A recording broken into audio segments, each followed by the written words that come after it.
Hello everyone. So in this session we will discuss problem number 13 related to projection of solids. So the question is, a square pyramid 35 mm sides of base and 60 mm axis length rests on HP on one of its slant edges.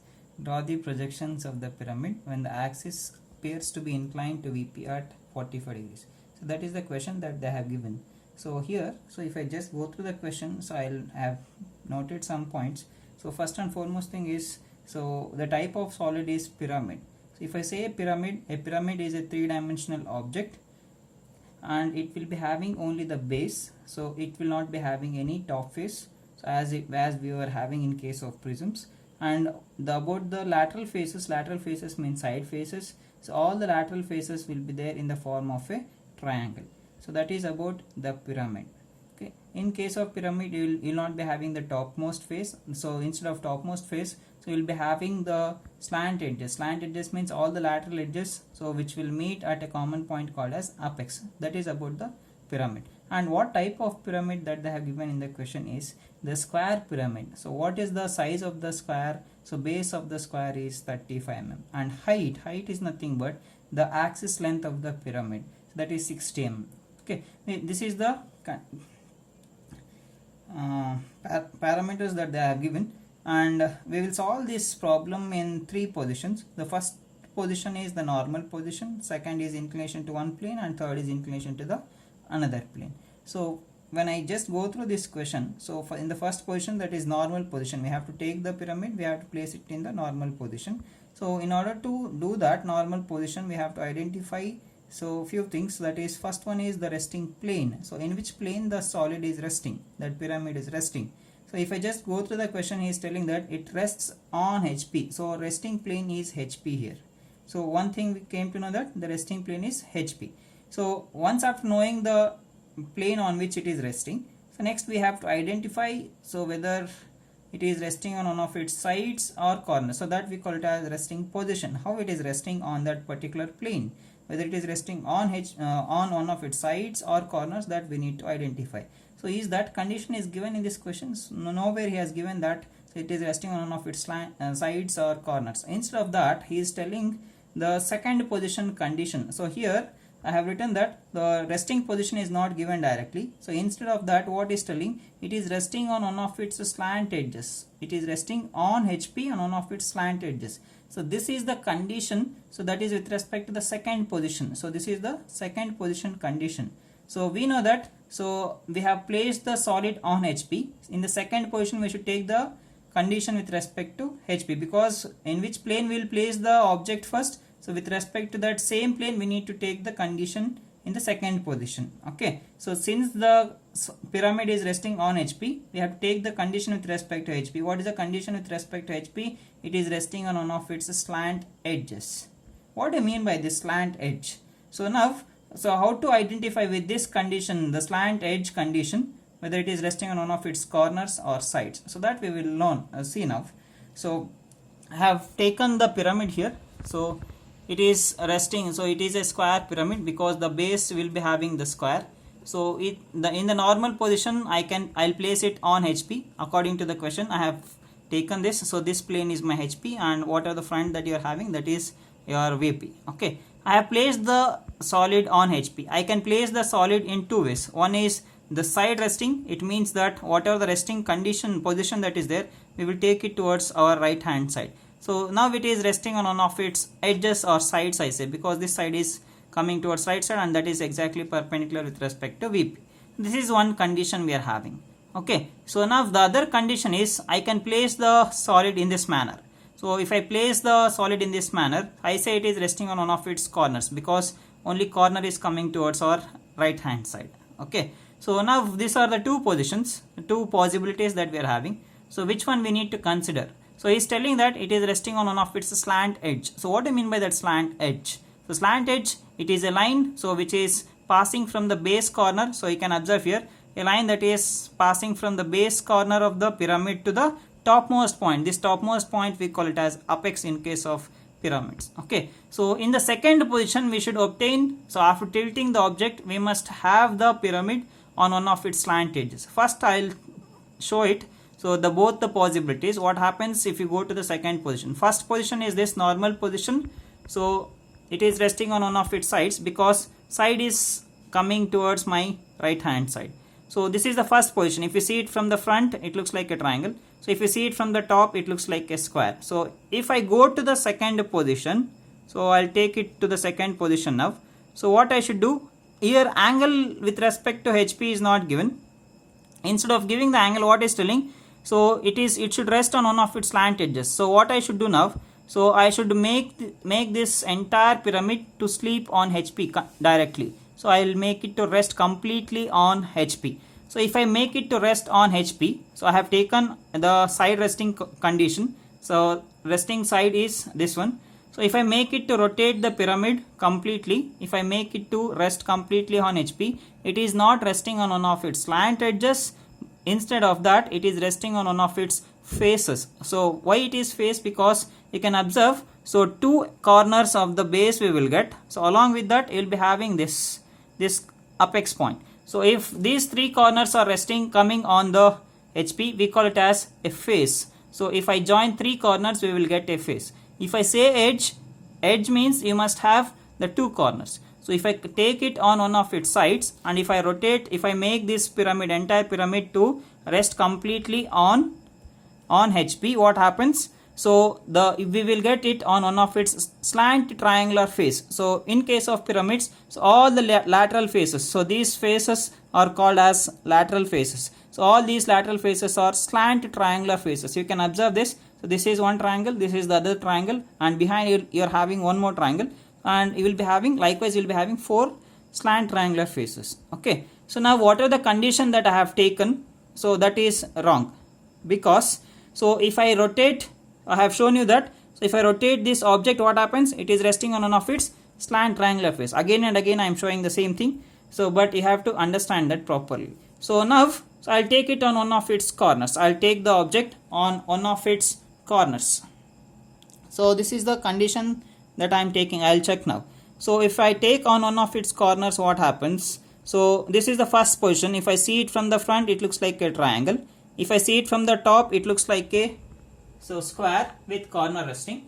So now coming to the second position, so what happens means, so I'll take the object from first position to the second position.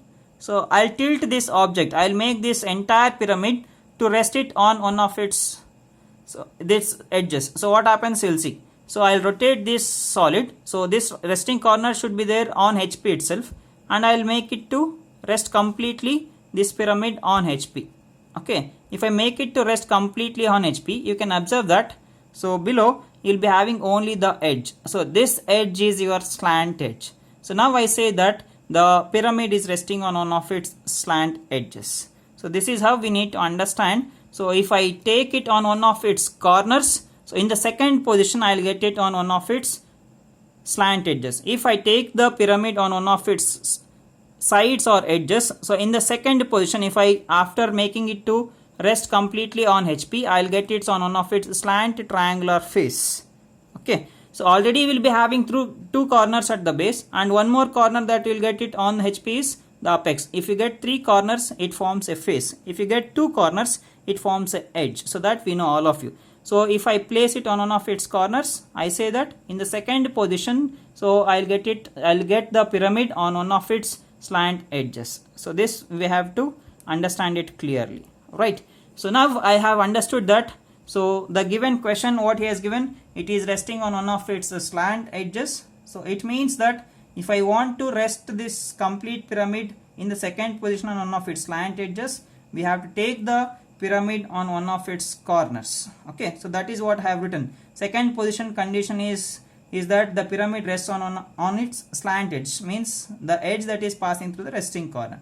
So if it is resting on, if I need the pyramid to rest on one of its slant edge, so I have to take the pyramid in the first position as corner resting. So this condition is very important. If they have given in the question that it is resting on one of its slant edge, so this is second position condition. With respect to this, in the first position I need to take it as corner resting. If suppose here, if we give as slant triangular face, I need to take the pyramid as side resting problem. Okay, now we have understood that. it is a corner resting problem. So now what we should do, we have to take the pyramid on one of its corners of the base.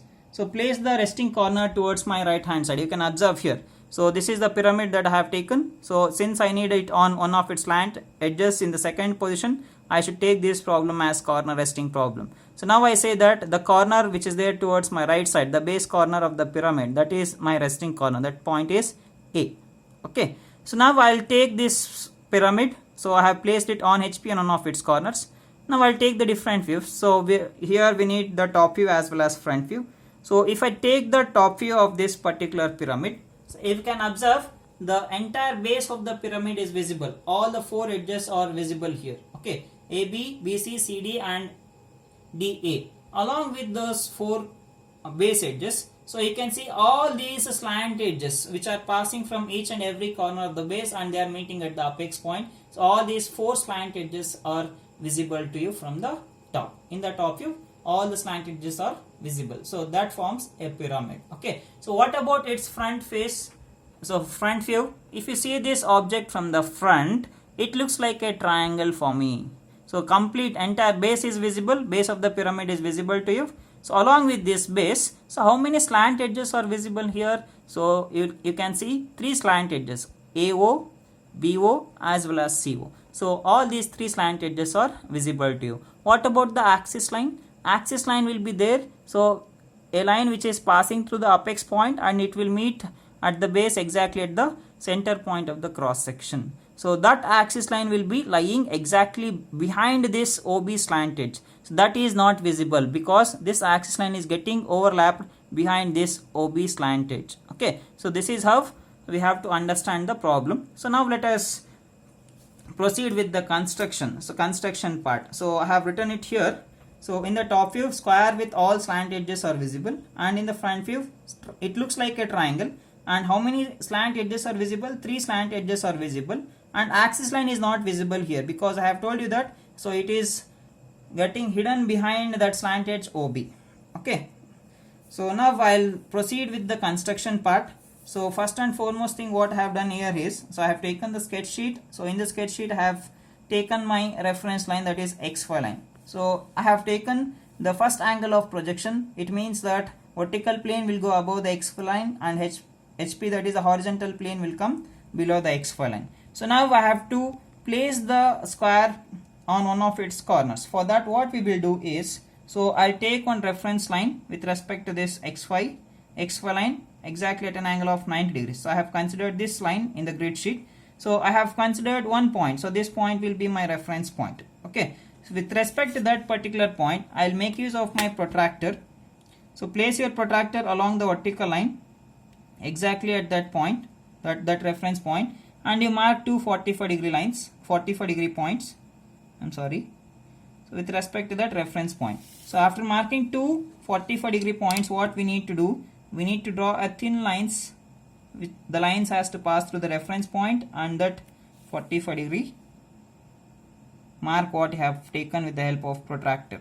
So this is what we have to do. So once after taking this 45 degree line, what we should do is, so take your compass. So we know that the size of the square, the base size of the square is 35 mm. So I need to cut an arc of size 35 mm. So measure 35 mm by using the scale with the help of the compass. So measure 35 mm. So measure it exactly. Okay. So once after measuring, what we need to do, so place your needle leg of your compass and you cut an arc on that 145 degree line above it. So and another 45 degree line which lies below it. Okay. Once after getting these two corners, so it forms a vertex of your square. With the same dimension, you cut one arc, and with the another point what you have got, you cut the another arc. So in this way we will get the four corners of the square. So once after getting these four corners, you join them with the help of dark lines. So this will give you the square of size 35. So this is the procedure what we have followed. So it is a corner resting square, we say, because you are getting corner towards your right hand side. So that is why we say it as corner resting. So whatever the resting position that we are having, we will take it towards our right hand side. That makes our procedure easier. That's it. For that reason, we will take like that. It is our conventions. Okay, now, so once after obtaining the 4 base edges of the square, we need to identify the center point of this cross section. How to identify the center point of the cross section for even sided figure? You draw diagonals, a line which is joined between 2 opposite corners. So such line we call it as diagonals. So the intersection of this diagonal will give you the center point of that cross section. So now you join all the slant edges which are passing from each and every corner. So you must join these slant edges because these slant edges are visible to you from the top. So these slant edges, if you join, it forms a diagonal itself. So this is about your top view. So the dimensions we have to mark. So take the extension line from endpoints of the square. So with respect to those dimension line perpendicular to them, you draw a dimension line. So this is square 35. So you have to mark the dimension, that is 35. So now coming to the namings. So all the base corners are visible from the top. So hence I'll write this as A. So this as B. This point is C and this point is D. So what about this center point axis? So apex point is visible to you from the top. Apex is O point and the base of that axis line is O1. So that is not visible. Hence I place that inside the bracket. So this is about the top view. Now let us take the front view of this. How to take the front view? You take the projections. So first take the projections from each and every corner. If I take the projections from B, it also passes through this point O1 as well as point D. So take projection from A also. Take the projections like this, vertical projections. Once after taking the projections, what we need to do is, so we are having this center projection line. So with respect to this point, you will be having the axis passing through it. So what is the height of the pyramid? So in the question he has given that. So the height of the pyramid is 60 mm. 60 mm is nothing but the axis length. That itself is the height of the pyramid. So axis is here, axis line. So I need to take 60 mm. So with respect to this point from the base of the pyramid, it lies on the XY line because we have placed the solid on HP. If the solid is resting on HP, so we'll get its front view on the XY line. So I have got that apex point. So I am having the base here. So you join this base with the help of dark lines. So this forms a triangle. In the front view, that pyramid looks like a triangle. So that I have drawn here. The base is completely visible. What about this center line? So you can observe here. So you are having this axis point. So center point of the square is here. Exactly below this center point, you are having the corner of the base. So if you get the corner of the base exactly below the axis point, so then this line will become a continuous line. If you don't get any corner of the base exactly below this axis point, so then this line will become your axis line. So here in this case we are getting the point, the corner of the base, that is B. So this forms a continuous line. Okay. And what is the height that we have considered? We have taken it as 60. So you take extension line and you mark the dimensions. So dimensions plays important role. So you write it as 60. Okay, this completes the front view. I have to go with the namings now. So the base corners you will be having A, B, C, D. So if I see it from the front, so all the base corners, which are the base corners that are visible. So since I am having point A, so directly that is visible here. That point I call it as A dash. So if we observe this second projection line, so you'll be having 3 base corners. So 3 points at the base, that is B, O1 here. O, because O is the topmost point, O1 is the base point.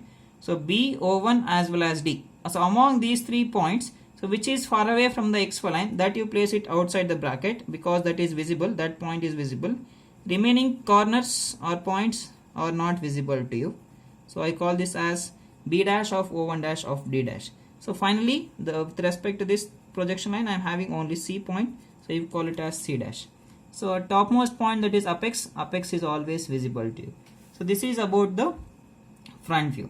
So I have taken it on one of its corners because I need it to rest on one of its slant edge. So an edge means edge is formed with the help of two corners. You can observe here. So A to O. So this is my slant edge. So this is the slant edge we are considering in the second position. It should rest on one of its slant edge. So edge means, again I will repeat, it is made up of only two corners. If I get two corners at the base itself, means it will become a triangular face. I am having O to A. O to A is my slant edge. Okay. So now this completes the first position. I'll go to the second position. So if I want to go to the second position, so I should take the condition with respect to HP. Why we need to take the condition with respect to HP? Because I have placed the solid on HP. Okay. Since I placed the solid on HP, I should take the condition with respect to HP. What is the condition with respect to HP that they have given in the question? So he has given that it is resting on one of its slant edges. Okay, so that is the condition that they have given. Here the angle of inclination is not given. Instead of that, he has given this condition. So now what I should do? So in condition with respect to HP, I can see that in VP. So what we are having in VP here, we are having the triangle. Okay, so I need to rotate this triangle now. I need to rotate the triangle in such a way that, so this slant edge should come on the XY line. It should rest completely on HP. Okay, in order to place this slant edge on HP, what I need to do? I need to take these dimensions first. Okay, I'll measure the distance of the slant edge. So this is your resting point, A dash. A dash to O dash, you take the dimension. After taking this dimension, what you need to do is, so we know that this point A is your resting corner. So that should act as your reference point. I'll take any one point on the XY line. So that point will become your resting point. So that is point A dash. So with respect to A dash, what I need to do? I need to place this slant edge completely on the XY line. Take the distance from A dash to O dash. I have taken that already. So now you place at A dash here. Place your compass at A dash. Okay, and you cut an arc and see where it intersects that XY line. So that intersection point, so this is where it is intersecting. So this intersection point is my apex point, that I call it as O dash. Okay, so now after obtaining two corners of this triangle, I need to obtain the third corner. So how to obtain the third corner? If I know two corners, I can obtain the third corner easily. So how to take that is, take the distance. So already we are having the known point is A dash to the unknown point, that is C dash, which we are going to find out now. So from A dash, you place from where you have taken A dash, you place at the same point and you cut the arc. Okay, so now again another known corner is slant edge, the apex point, that is O dash. So from O dash to C dash we need to take the distance from O dash. So extend it. So this will be your slant edge length. So what you have cut the arc in the first position, first step. So again from where you have taken O dash, so place at O dash itself here. So place at O dash and you cut the arc and see where these two points will intersect. So that intersection point I am getting it here. So that is the point C. So I'll get the point C here, C dash. Okay, now I will join them with the help of dark lines. So I'll redraw the figure as it is you're having in the first position. So if you're having continuous lines, you draw them as continuous lines. So if you're having dotted lines, you draw it as dotted lines. Here all the lines are thick continuous lines itself. So no problem, you can join them. Okay, now the intermediate point is B dash of O1 dash of D dash. Take the distance now from A dash to B dash of O1 dash of D dash. This is the intermediate point that you'll get. So place at A dash point and you cut an arc. So where it intersects, that point you'll get it as, so B dash of O1 dash of D dash.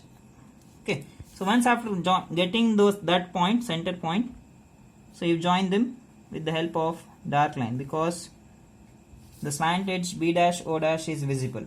Now this completes the front view. I need to go with the top view.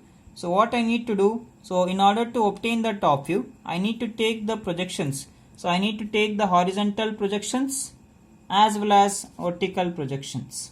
So how to take them? From each and every corner you extend a line. So from point D, I have taken a line. Again from this point C dash of, you'll get only common line here. So take the projection. So it passes on this grid line itself. Next is B. Take the projections, extend them. You can see it here approximately. I can take it here till here. So now take the vertical projections.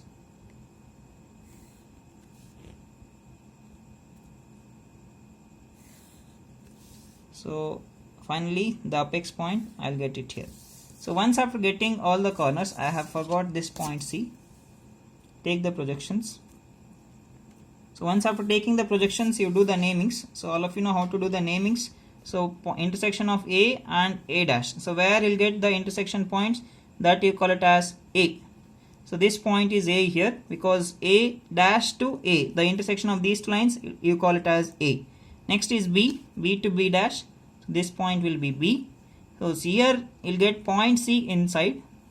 So and finally you'll get D. This point is O and this point will be O1. Once after getting all these corners, so what we need to do is, so next step is we need to draw the boundary lines as thick continuous lines. How to identify the boundary lines? So we have to take the naming chart. Since it is a square pyramid, I will consider this naming chart. From each corner you will be having the three lines passing through it from all the base corners. So if I want to place the scale between A to B, I have to check it here. So do we have bond between A to B? Yes, we are having. So I can place the scale between A to B. So if I place the scale between A to B, see that the remaining corners should come on the same side of the scale. If I am getting all the remaining corners on the same side of the scale, I call it as boundary line. Okay. So in the same way, if I join all the boundary lines, so it forms a closed loop. So B to O is my next boundary line. Next is D to O. This is the another boundary line. Because if I place the scale between D to O, I'll get all the remaining corners below the scale itself. So if I join this final boundary line, that is the border line, it forms a closed loop. Okay. So once after completion of this, so what we should do is, we have to see this object from the top. Since I am taking the top view, I have to look for this figure. Okay. So if I see this object from the top, the corner nearest to the XY line is, that point is A. So A is the hidden corner here. So this you need to place it inside the bracket. So that acts as my hidden corner. But strictly speaking, A is visible because so these two lines, boundary lines it forms, and that corner will be visible. So now this acts as a hidden point. So from this hidden corner, we must have the dotted lines. So from each corner, since solids are three-dimensional object, from each corner you must have three lines. So if I consider point A, so I will take it here. If I take point A in this naming chart, so with respect to point A, you will be having three lines, which are those A to B, A to D and A to O. So among these three lines, already you are having A to D line that is there and A to B line is that is also present. So which is the only missing line? AO line, that is the slant edge from point A. Okay, so only that missing edge I'll draw it as dotted line. So because that is hidden line, that is the slant edge, because so if I see it from the top, it is resting on one of its slant edges. So in the top view, that slant edge is not visible to you. So hence you draw this as dotted line. This forms a dotted line. So you draw it as thick dashes line. Okay. Once after completion of this hidden line with respect to the hidden corner, you need to check each and every corner for three lines. So if you observe carefully, directly we say that from point C we are missing the lines. How many lines do we have from point C? Can you tell that? So if you observe carefully, so there is no line starting from point C. So whatever this dashes line that is there, so that is drawn from point A, not from point C. So right now I don't have any line from point C. So I need to draw three lines now from point C. All those three lines should be drawn as thick continuous line because they are visible lines. Because this point is not my hidden corner. Draw all those three lines as thick continuous lines from C to D. This is the first line. So next line is C to B. Before C you will get the alphabet as B because I have taken the namings in the cyclic order. So next is C to O. This slant edge is visible to you completely. So this is about the top view. So finally axis, you draw it as axis itself. So you will get the appearing axis here. So this is my appearing axis.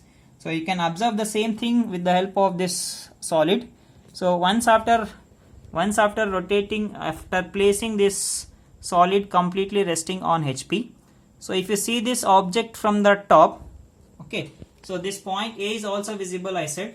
So along with this, so this slant edge is visible and this corner is also visible, but only thing that is invisible from the top is this slant edge. This slant edge OA is not visible. So hence, so that should be drawn as dotted line. So that is what we have got according to our procedure here. Okay. So now, so this completes the second position. So I need to go to the third position. Second position is condition with respect to HP is done. So now I need to go to the third position, that is condition with respect to VP. What it says, you can observe here. So third position is condition with respect to VP. So in the question what he has given with respect to VP, that you observe. So when the axis appears to be inclined to VP at 45 degrees, he has given the inclination with respect to VP. What is the angle of inclination? 45 degrees. So that is what I have taken. Inclination to VP is 45 degrees. What makes an angle of 45 degrees? The appearing axis appears to be inclined, means the appearing axis makes an angle of 45 degrees to VP. So in the procedure we know that, so when you go to the third position, we have to redraw the second position top view always. Okay, this figure I need to redraw. But so what is the angle of inclination with respect to VP? So let me consider that first. So already I have taken 45 degrees with respect to VP. So what makes an angle here of 45 degrees? The appearing axis. So if he says appearing axis, so appearing axis you will be having it here in the second position. This is my appearing axis. That is the image or the shadow that what we'll get. Where we'll get the true axis? We will get the true axis in the first position front view. So if you just says in the question as axis makes an angle of 45 degrees, I would have considered this axis. But in this question he is clearly mentioned that so appearing axis makes an angle of 45 degrees. So we need to redraw the second position top view in the third position top view. Okay. And he is also talking about the same thing. What is that? The appearing figure itself, means apparent figure. So this is your image or the shadow or the apparent figure.